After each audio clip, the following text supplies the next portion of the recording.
All right, let's give Mercedes a little bit of props. So now I'm driving the S550, 2008. I've had this car for a long time. Very quiet. I've taken very good care of it. I mainly only drive back and forth to work. That's all I do. I don't drive around the city or anything much in it unless I have a meeting with a client, but it really just has highway miles back and forth. You can see it here. Look at that mileage. 179,000 miles. Actually, that's pretty good when you look at 2008 to right now. That's pretty good.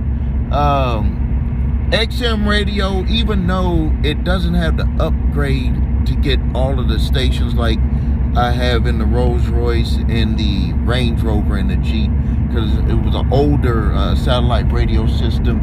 It even has the phone in here. Like it has the phone. I don't know if I can pull it up here. I don't want to end up wrecking or nothing. I'm driving, but it has the phone. This car actually has the old phone in it. I'm gonna see if I can pull it up. I can't get it. I don't want to have no accident.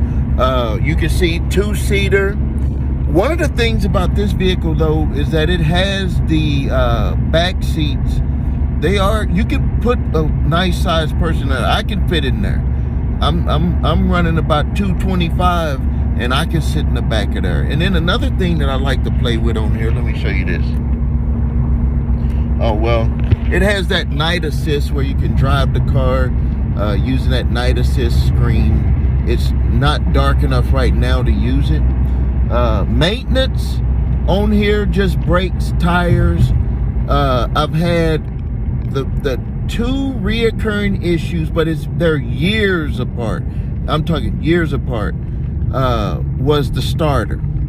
Come out, car won't do nothing. No noise, no nothing. Not even, you know how starters will mess up and it'll have that weird noise. Didn't even do that. And so 2 times it was $1,300 because I make sure I take it to the dealer because I don't want any issues. They take care of it. It's happened twice over the lifetime that I've had the vehicle. This one has a sunroof. You can see here that's where it's electric too. You can push this, but it's electric. I don't know why they did it that way.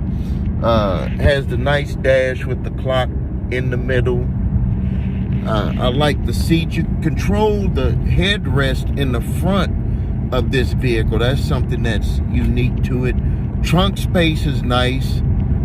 Very quiet. The body style is big. Like it's like a sports car, but it has elegance to it, and it's like built big. I like the back part of this vehicle has that nice look.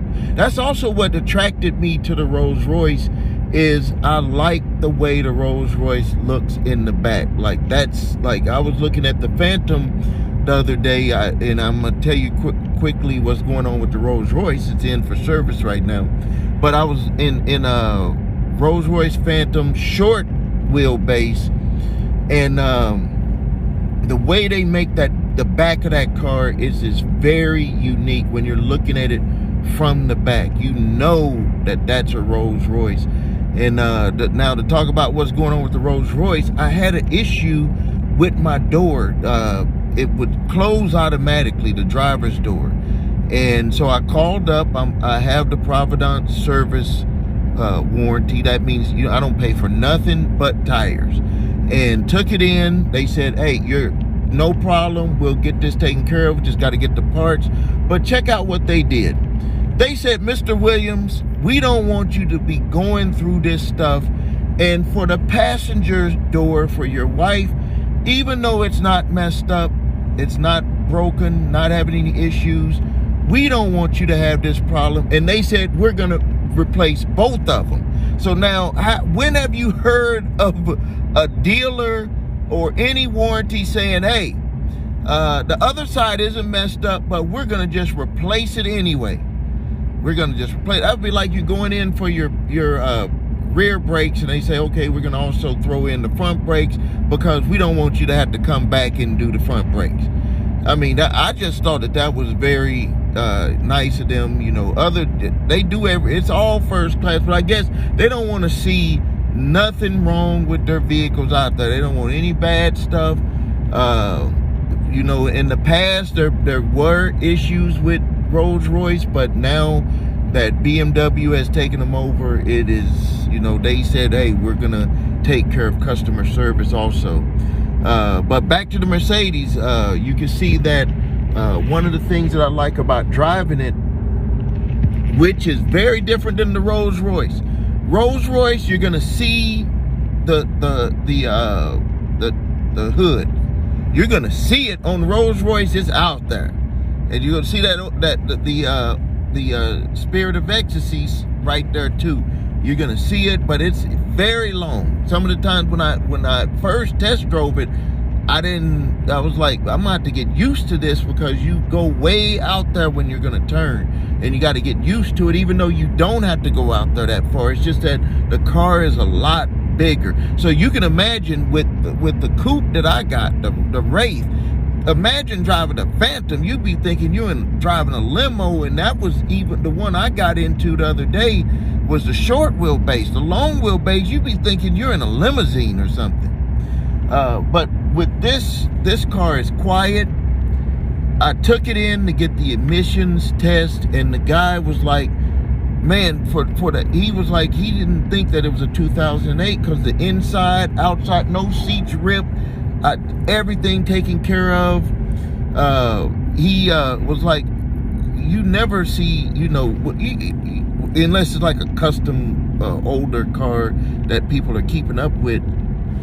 It was like, you never see a car like this in that condition, that it was, you know, you rarely see it. And I was like, yeah, and it's very nice, very quiet, everything is sturdy. I've taken care of everything on this vehicle. Like, no matter what, I take it straight to the dealer, because it's my work car.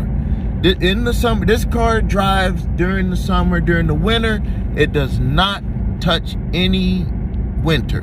So it's almost off season for this vehicle. I do not drive it during the winter. That's another probably a huge reason why I don't have as many miles, is because usually around the middle, I would say the middle, or sometimes depending on the season, on the type of winter we have, around the middle of November, I just started just to, you know, to let it run a little bit in the garage, but it's put up in the garage all the way until springtime. Rev it up in springtime, make sure tires are right, and go. But I want to show you this one. I'm going to show you the Jeep, show you the Range Rover driving it, and you know, it seems like everybody here is into cars, and you probably got this model or drove this model. Tell me your experience with it. It's a vehicle that I'm going to keep for a long time. I'm going to keep it, even if I add other vehicles, which I have, I'm still going to keep this one as my work car for the summertime. All right, post your comments, like this video, subscribe to the channel.